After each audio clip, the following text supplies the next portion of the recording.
Hey, I'd like to welcome you to another episode of the Mission Matters Money podcast, your source for all things money. My name is Adam Torres. You can follow me on Instagram at AskAdamTorres to keep up with my book releases, book tour schedule, signings, all that other good stuff. Always love to connect with you there. And as always, if you'd like to apply to become a co-author of one of my upcoming books, just head on over to the website, missionmatters.com, and click on Become an Author to apply. All right, so today I have Karen Vardanyan on the line, and he's a fund manager over at Sprint Crowdfunders Fund. Karen, welcome to the show. Hey Adam, thanks for having me today. All right, so I'm excited to get into what you're doing over at Sprint Crowdfunders Fund. But before we do that, let's get a little bit further into your background. So how did you get started in your career and in business? Sure. Actually, I started in banking back in 2008. And I was in banking for around 10 years. Then I switched to this cool stuff over crowdfunding and fund management, and that's how Sprint started actually.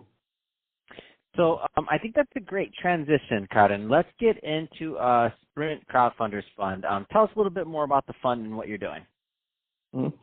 Sure. As the name tells, it is about crowdfunding, and actually Sprint is a unique fund, first of its kind, basically, that is funding crowdfunding campaigns with a unique model by combining both funding in terms of cash and expertise in terms of marketing agencies, like crowdfunding agencies that are specialized in crowdfunding especially.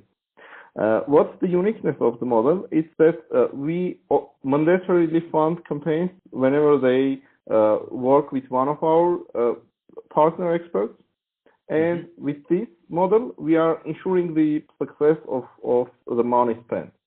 So whatever money is spent, it is spent in a professional manner by the experts, and which means that returns will be generated much more and much efficient than if it has been used by the campaigners themselves.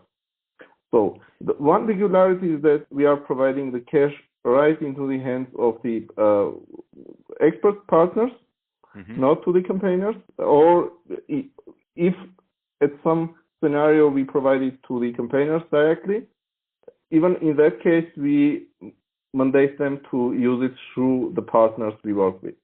So basically we provide both cash and expertise, and combining both, we are ensuring the success and effectiveness of the spend and the campaign.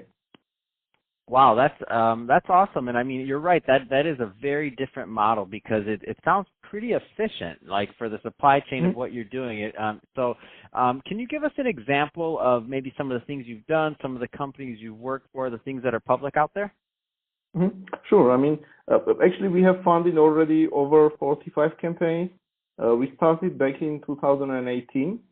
In July, and already funded 45 plus campaigns. Wow, congratulations. That's a lot of campaigns. You're a busy man. Thank you. Which actually raised in total over 18 million plus in total. So I think it's a success story. That is completely a success story. That's amazing. Thank you. So to bring a particular example how it works. For example, I can bring you an example of the first campaign we funded. It was a funny campaign about toothbrush for dogs, which went viral and hit 1 million plus on Kickstarter and further on Indiegogo. And basically what we do, the campaign starts, it gains the momentum, and as soon as we see that the traction is good and conversions are good, and at some point the campaigner needs some more budget to boost the campaign further or maintain the momentum there, we are jumping in by providing the funding through the agency, as I said. So we are providing the budget. They don't think about any kind of, marketing money that will be spent because we provide everything. They concentrate more on already production setup because the campaign is already successful, on production setup, on logistics, on all other admin stuff, to deliver on time and with no bugs, etc. And the budget is being spent by the agency. The campaign is growing more backers are coming in. And as soon as the campaign is over, And as soon as Kickstarter pays the funds to the campaigners, we are asking our provided budgets back. So it is like instantly, as soon as they receive the funds, we are asking them to pay us back, plus some success fees based on the money that we have provided.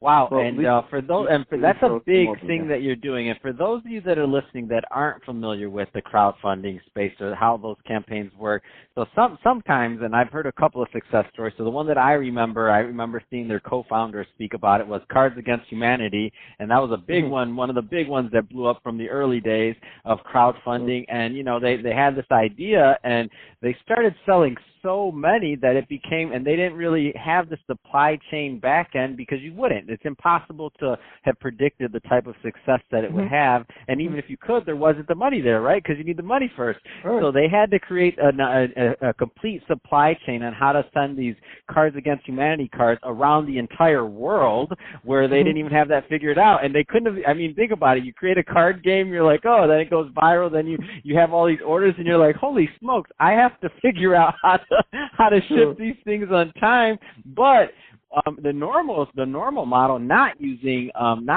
Sprint crowdfunders, then you also have to maintain the campaign. You don't have professionals that are stepping in to help you grow it and to scale it and to optimize it. So like you have to juggle both of those, which is crazy. So I love your model. I get it, and it makes a lot of sense. So the obvious next question, Karen, is how do you find the type of companies that you want to work with? Yeah, actually, we use 3 channels. The first one is we directly approach the campaigners. So we crawl around Kickstarter, crawl around Indiegogo, and see like cool campaigns with good potential, and approach them directly with our services, and talk to them. And in the end, either we work or not, but still.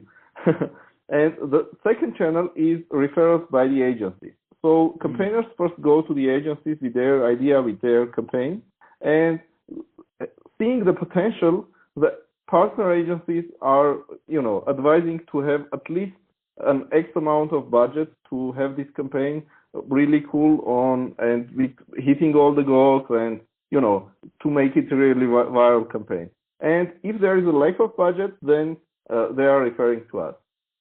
So this is the second channel. And the third channel is just direct approach by the campaigners through our website, through our social media, Facebook, approaching us and bringing up their ideas. And this time it works like the way back. So we are referring the campaign to our partners depending on what type of campaign it is, on which platform it will run, etc., etc. So depending on some specialties of the campaign, we are referring to a couple of our partners so that they can choose with whom they will be going to working, and then again we will operate with the same model of trilateral relationship around that.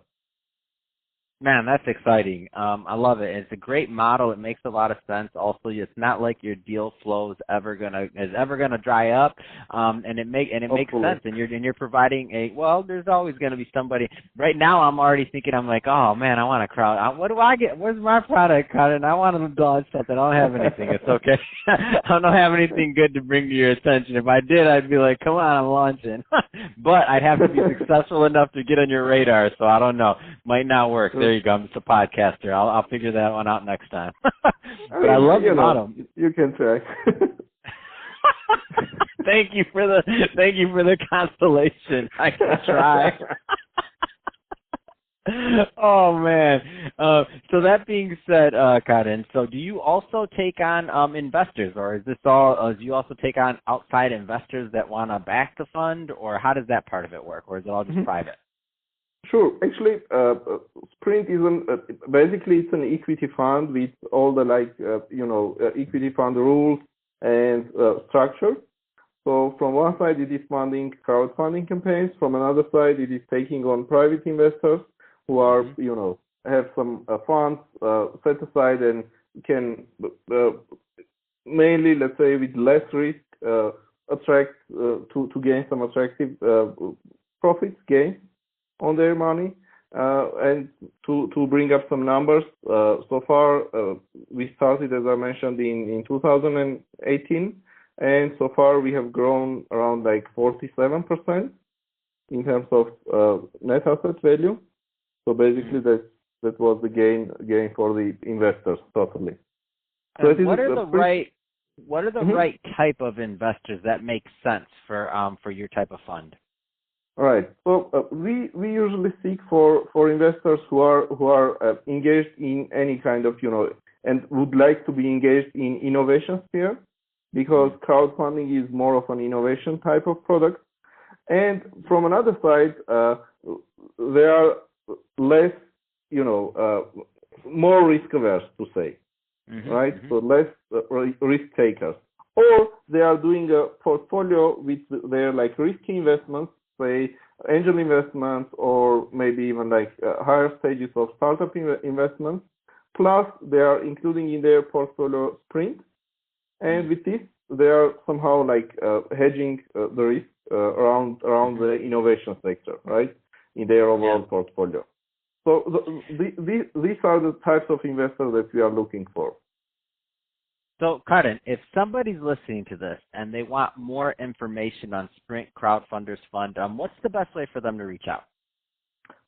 Basically, either through website, which is sprintcf.com, or through Facebook, which is again Sprint CF or Sprint Crowdfunders Fund.